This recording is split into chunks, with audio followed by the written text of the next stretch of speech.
बचपन से ही इमाम हुसैन को बहुत प्यास लगती थी। आप रात के बीच में पानी मांगते थे। बीबी फातिमा ज़हरा सलाम अलैहा का जब वक्त आखिर आता है तो आप इमाम अली से वसीयत फरमाती हैं कि ए अली, मेरे इस बेटे हुसैन को बहुत प्यास लगती है, रात को 2-3 मरतबा उठ के पानी मांगता है, मेरे इस हुसैन को कभी प्यासा रहने न देना। फिर आप वसीयत फरमाती हैं, मेरी शहादत के बाद एक शुजा कबीले से शादी करना, अल्लाह तुझे एक उससे बेटा देगा, उसका नाम अब्बास रखना और उसे कहना कि रसूल की बेटी ने तुम्हारे लिए ये कुर्ता अपने हाथों से बनाया है और उसके हाथ में मेरे हुसैन का हाथ देना और उसे कहना हुसैन का ख्याल रखे। बस इमाम अली बीबी सैयदा की शहादत के बाद बीबी उम्मुल बनीन से शादी करते हैं।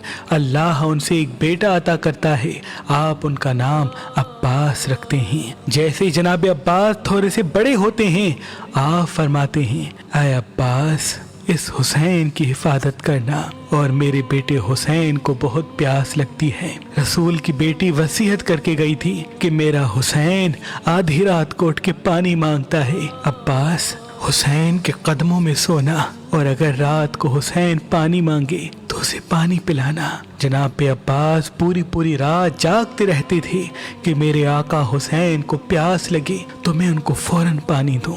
बस दौर ऐसा गुजरता है और गुर्बत ऐसी आ जाती है जब करबला के मैदान में 10 मुहर्रम के दिन वही हुसैन प्यासा होता है।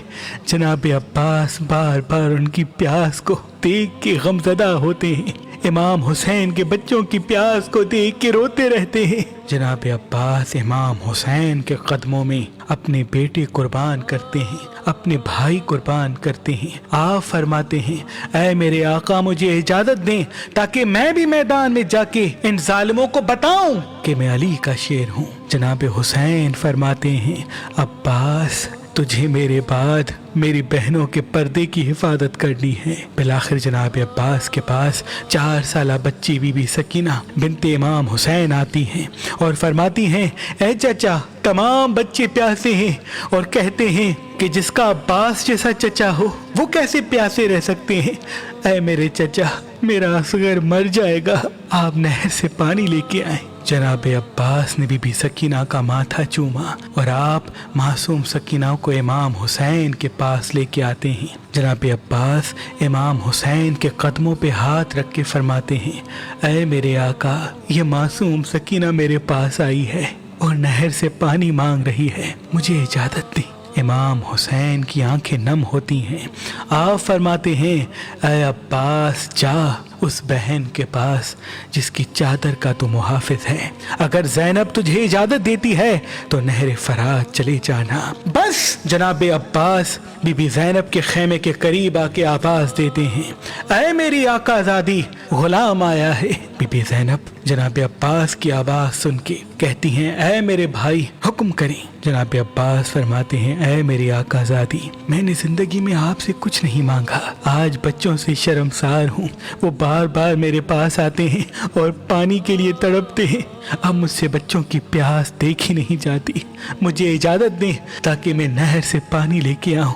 बीबी ज़ैनब ने जैसे ही ये सुना तो आप ज़ारो कतार रो के नजफ की तरफ मुँह करती हैं और कहती हैं, ऐ मेरे बाबा अली, आज मुझे समझ में आता है कि मैं कैदी भी हो जाऊंगी, मेरी चादर भी लुट जाएगी, अब्बास के बाद मुझे बागी भी कहा जाएगा, मुझे पत्थर भी मारे जाएंगे। बस जनाब अब्बास इजाजत लेके शेर की तरह मैदान में आते हैं और लश्कर को चीर के ऐसे हमला करते हैं कि फौज यजीद को खैबर और खंदक याद आ जाती है और तमाम सिपाही भागना शुरू कर देते हैं।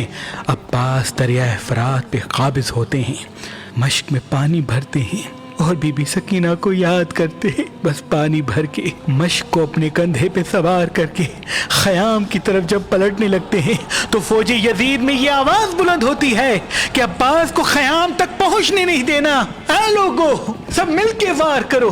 اگر پانی حسین تک پہنچ گیا پھر ان کو مات دینا مشکل ہوگی۔ بس جناب عباس تیز تیز خیموں کی طرف جا رہے تھے اور ظالموں نے مل کے وار کرنا شروع کر دیے۔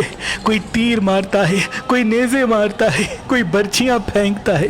تاریخ نے لکھا کئی تیر آپ کے جسم پر لگتے رہے لیکن آپ خیام کی طرف بڑھتے رہتے ہیں۔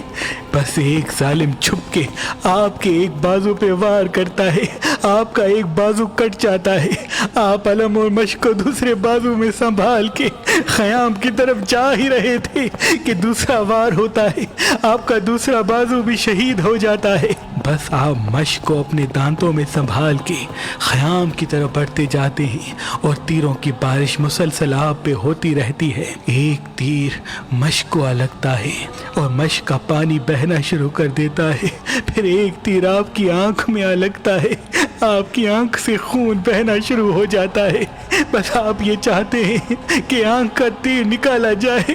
آپ جیسے ہی اپنے زانوں کی مدد سے تیر نکالنے کے لیے جھکتے ہیں تو کوئی ظالم آپ کے سر پہ گرز مارتا ہے، آپ گھوڑے کی زین سے زمین پہ آ جاتے ہیں۔ سپاہی سارے ایک ساتھ حملہ کرتے ہیں، جناب عباس کی لاش کو پامال کر دیتے ہیں۔ امام حسین نے جیسے ہی دور سے علم کو گرتے ہوئے دیکھا، آپ دوڑ کے جناب عباس کے پاس پہنچتے اور کہتے ہیں، اے عباس تمہارے بعد میری کمر ٹوٹ گئی،